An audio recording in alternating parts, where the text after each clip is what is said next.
What's going on YouTube? It's Jay Knott back for a little bit different video this time.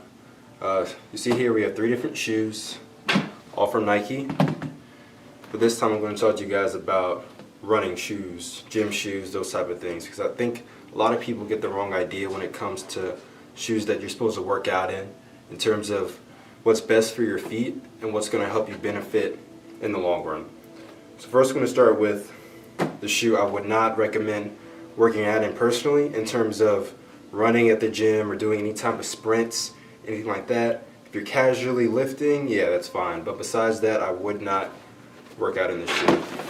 And as you guys can see, at the Roshe Run. So I love it. Everybody loves it as a comfortable shoe. And this is the premium one. This isn't the regular one with the mesh, a little bit different upper. But in terms of stability and what this shoe offers for support, not a good shoe to work out in. So I'm just going to break down the simple features of it, and you see that this entire bottom, from the midsole to the toe, is this foam-like material. And this is not a good thing for your ankles, for your foot, in terms of running, in terms of support, anything like that. It's just one big old piece of foam, basically. You have these traction pods for the most part on the bottom, but in terms of supporting your foot, supporting your ankle, allowing your foot to naturally step up, or depending on if you're flat-footed, if you have an arch in your feet, how you run, it's not a good shoe, at least in my eyes, for working out, just because I want something that has a little bit more support, that allows me that flexibility if I just want to lift that day, or if I want to come in and run a little bit, or if I want to do sprints. Just allows me to mix it up a little bit more. So this is at the bottom of the 3 in terms of on my list of running shoes, workout shoes, whatever you want to call it. Next on the list is the Nike Fly Knit Trainer, or Lunar, I'm sorry.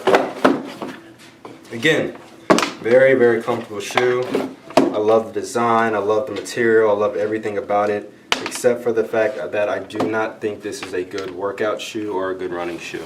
And I'm going to break down a few of the features that I think are good, and a few of the things that make this just an okay casual shoe and a decent shoe to just have, but not to work out in.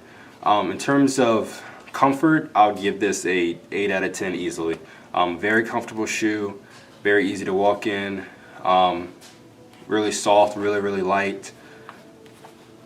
I love that about it.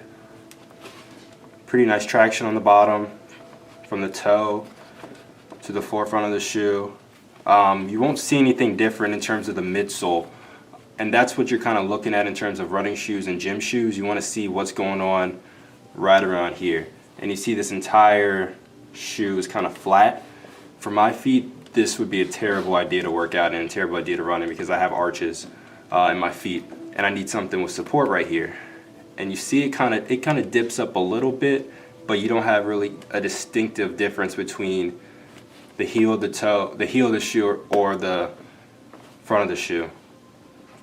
And surprisingly, I found that these shoes aren't super breathable once you start moving in them and doing a little bit of exercise. Yes, they have these, let's see if I can see, the mesh holes along the sides, or I'm sorry, the holes in the mesh or the fly knit.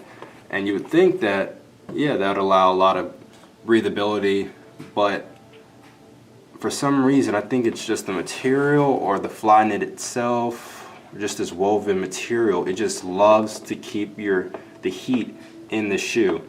And these little perforations in the shoe really don't do much.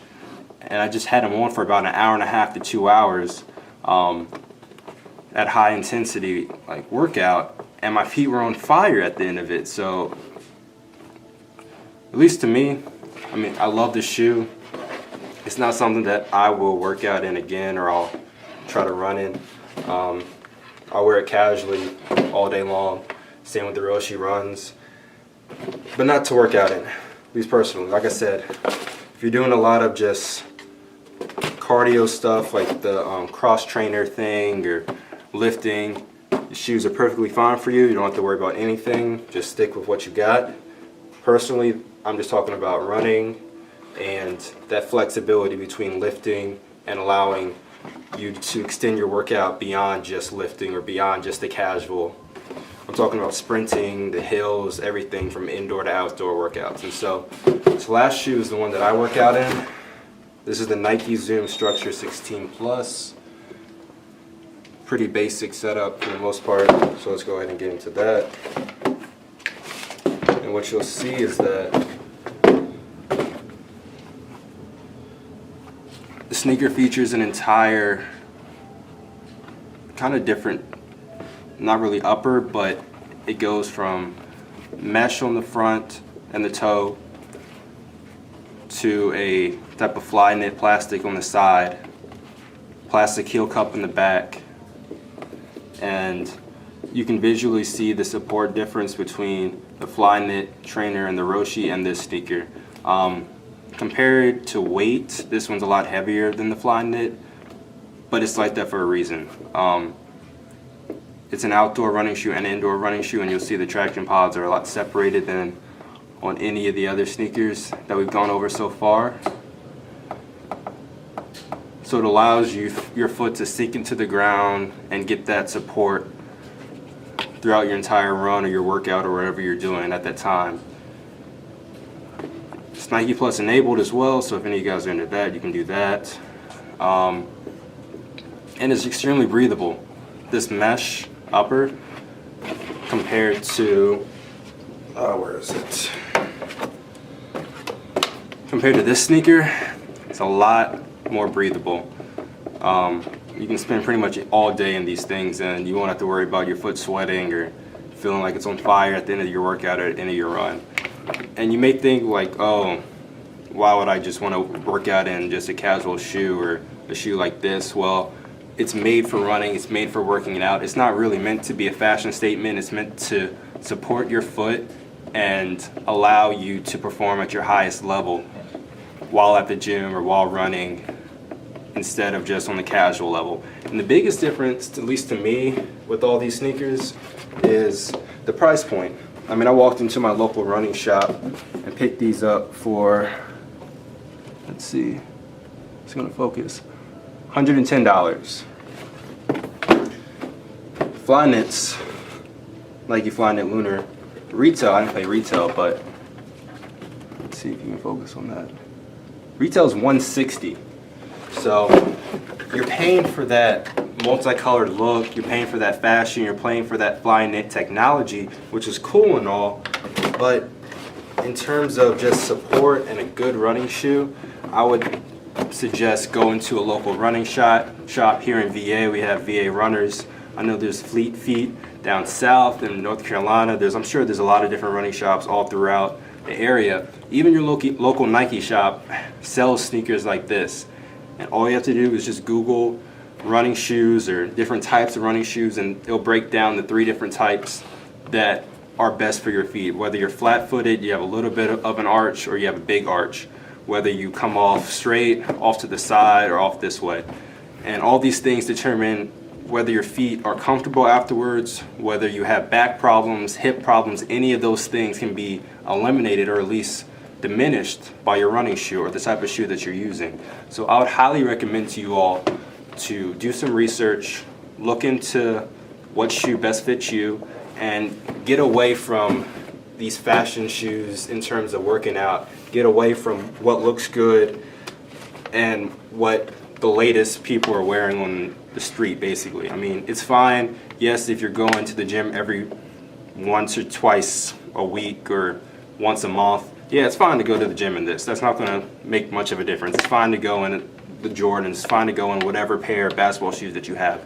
But if you're regularly working out, you're running, doing your sprints, lifting, suicides, any of those things, I would recommend going to an actual running shoe instead of the Flyknits or the Roshes.